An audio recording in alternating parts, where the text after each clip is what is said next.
Hi అండి, welcome back to our channel. ఈరోజు మన వీడియోలో సమ్మర్ స్పెషల్ వచ్చేసి సోమ్ షర్బత్ ఎలా చేసుకోవాలి వీడియోలో చూద్దాం.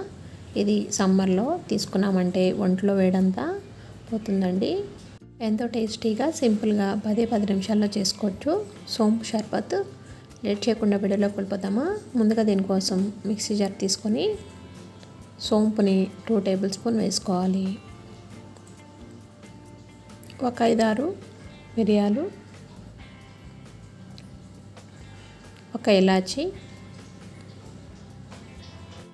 1 కప్పు పటిక బెల్లం కానీ షుగర్ కానీ తీసుకోవచ్చు.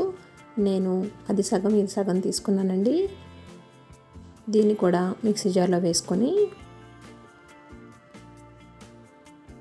మొత్తం మెత్తటి పౌడర్ కింద చేసుకోవాలి. ఈ పౌడర్ అనేది మనం స్టోర్ చేసుకొని పెట్టుకోవచ్చు. ఇలా స్టోర్ చేసుకున్నామంటే అప్పటికప్పుడు 5 నిమిషాల్లో ఇంటికి ఎవరైనా గెస్ట్లు వచ్చినప్పుడు ఇలా చేసి పెట్టొచ్చండి. ఇలా రెడీ చేసుకొని పక్కన పెట్టుకొని ఇప్పుడు మిక్సింగ్ బౌల్ ఒకటి తీసుకొని 3 టేబుల్ స్పూన్ ఈ పౌడర్ వేసుకోవాలి.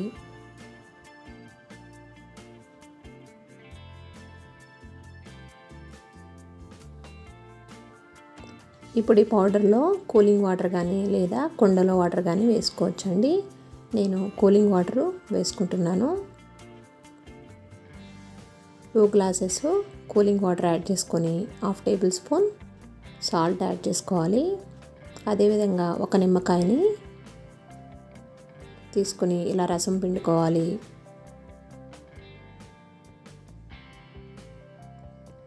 నిమ్మకాయ మొత్తం ఇలా పిండుకున్న తర్వాత బాగా కలుపుకొని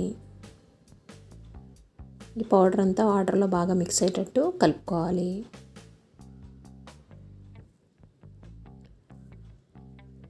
ఇలా కలుపుకున్న వాటర్ని ఇప్పుడు సర్వ్ చేసుకుందాం.